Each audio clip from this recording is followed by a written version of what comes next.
Hi hello good evening. വിഷ്ണുശാലിനിയുടെ പുതിയ ഭാഗമാണ്. അങ്ങനെ നമ്മുടെ സുസ്മിതയുടെ പേരിലുള്ള റേഷൻ കടയാണ്.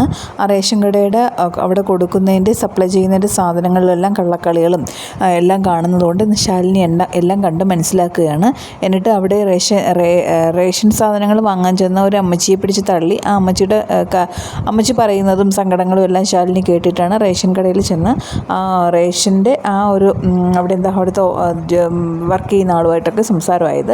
അങ്ങനെ ലൈസൻസി ആയിട്ടുള്ള പേര്, പക്ഷേ നടത്തിപ്പ് എന്ന് പറയുന്നത് നമ്മുടെ സുസ്മിതയുടേതാണ്. അങ്ങനെ സുസ്മിതയും നമ്മുടെ ചന്ദ്രബോസും കൂടെ അവിടെ എത്തുകയാണ്. അപ്പോൾ അവരെത്തുമ്പോൾ ഈ ശാലിനിയാണെന്ന് അവർ തിരിച്ചറിയുന്നില്ല. ശാലിനി ഇവരെ കാണുമ്പോൾ തന്നെ തലയിലൊരു സാരിയുടെ മുന്താണിയൊക്കെ പിടിച്ചിടുന്നുണ്ട്. അപ്പോൾ അന്നേരം ശാലിനി അല്ലാതെ സുസ്മിത എല്ലാ കാര്യങ്ങളും, അതായത് ചെയ്യുന്ന കാര്യങ്ങളും കൊടുക്കാൻ മനസ്സില്ല എന്നും ഇവിടെയുള്ള അഴുക്ക സാധനങ്ങൾ മാത്രമേ ഞങ്ങൾക്ക് കൊടുക്കാൻ സാധിക്കുകയുള്ളൂ, നിനക്കെന്താ എന്തെങ്കിലും ചെയ്യാനുണ്ടോ എന്നൊക്കെ പറഞ്ഞ് നന്നായിട്ട്, അതായത് ചെയ്യുന്ന കള്ളത്തരങ്ങൾ മുഴുവൻ നമ്മുടെ സുസ്മിത ശാലിനിയോട് തന്നെയാണ്, ശാലിനിയാണെന്ന് അറിയാതെ പറയുകയാണ്. എന്നിട്ട് പറയണം ഒന്ന് തിരിഞ്ഞ് നോക്കടി എന്ന് പറഞ്ഞ് തിരിഞ്ഞ് നോക്കുമ്പോൾ നമ്മുടെ ശാലിനിയാണ്. സുസ്മിത അന്തം വിട്ട് പോകുന്നുണ്ട്. അപ്പോൾ ചന്ദ്രബോസും ഒപ്പം അന്തം വിടുന്നുണ്ട്. എന്നിട്ട് ചന്ദ്രബോസ് ഒരു സല്യൂട്ടൊക്കെ കൊടുക്കുന്നുണ്ട്. അപ്പോൾ പറയുന്നുണ്ട്, എന്തായാലും നീ എല്ലാം പറഞ്ഞു തന്ന് മനസ്സിലാക്കിയല്ലോ, അപ്പോൾ ഇനിയിപ്പോൾ എന്തായാലും ഇതിൻ്റെ ലൈസൻസ് ക്യാൻസൽഡ് ആണ്. നാളെ ഇതിൻ്റെ ശരിക്കും നല്ല രീതിയിൽ നടത്തിക്കൊണ്ട് പോകാനുള്ള ഒരാൾ വരും. അപ്പോൾ അയാൾക്കിത് ഹാൻഡ് ഓവർ ചെയ്യുന്നതാണെന്ന്.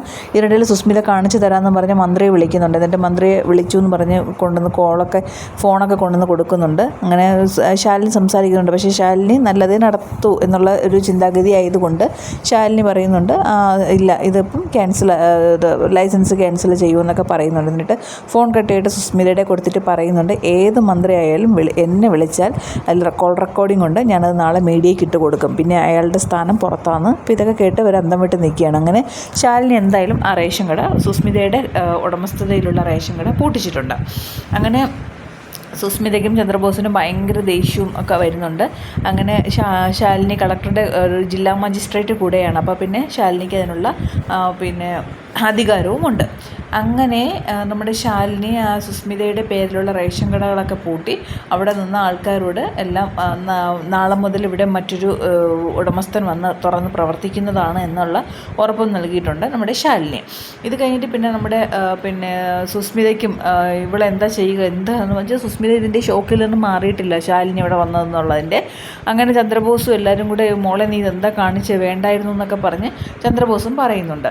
അപ്പോൾ സുസ്മിതയ്ക്ക് ഭയങ്കര ദേഷ്യമാണ് ശാലിനി ഇങ്ങനെ കളക്ടർ ആയിട്ട് വന്ന് അവിടെ പൂട്ടിച്ചതിൻ്റെയൊക്കെ. അങ്ങനെ അതെല്ലാം പൂട്ടിക്കഴിഞ്ഞതിന് ശേഷം ശാലിനി അവിടെ നിന്ന് പോകുന്നുണ്ട്. പിന്നെ കാണിക്കുന്ന നമ്മുടെ സ്കൂളിലെ പപ്പിക്കുട്ടിയെ സത്യയാണ്. ടീച്ചർ അവിടെ പ്രോഗ്രസ് റിപ്പോർട്ട് കൊടുക്കുന്നുണ്ട്. അങ്ങനെ സത്യയ്ക്ക് എല്ലാം നല്ല മാർക്ക്, ഫുൾ മാർക്കൊക്കെ കിട്ടിയിട്ടുണ്ട്. പക്ഷേ നമ്മുടെ പപ്പിക്കുട്ടിക്ക് മാത്സിന് മാത്രം 2 മാർക്ക് കുറവാണ്. അപ്പോൾ നമ്മുടെ സത്യ പറയുന്നുണ്ട്, നീ എന്തിനാ ഇത് ടെൻഷൻ ആകുന്നത്, നമുക്ക് അത് ശരിയാക്കാവുന്നതല്ലേ ഉള്ളൂ, 2 മാർക്ക് തന്നെയല്ലോ അടുത്ത പരീക്ഷയ്ക്ക്, നമുക്കത് കവർ ചെയ്ത് പോകാം എന്ന് പറഞ്ഞ് 2 പേരും 2 ബാഗിലായിട്ട് പ്രോഗ്രസ് റിപ്പോർട്ട് എടുത്ത് വയ്ക്കുകയാണ്. അപ്പോൾ അങ്ങനെ അതിന് വീട്ടിൽ കൊണ്ടുപോകും. എന്നിട്ട് ഫോൺ നമ്പറൊക്കെ അങ്ങോട്ടും ഇങ്ങോട്ടൊക്കെ വേണമെന്നൊക്കെ പറഞ്ഞാണ് ആ ഭാഗം അവിടെ പൂർണ്ണമാകുന്നത്. അപ്പം എല്ലാവരും എൻ്റെ ചാനൽ കാണണം, ലൈക്ക് തരണം, കമൻറ്റ് തരണം, പിന്നെ സബ്സ്ക്രൈബും ചെയ്യണം. Okay, thank you.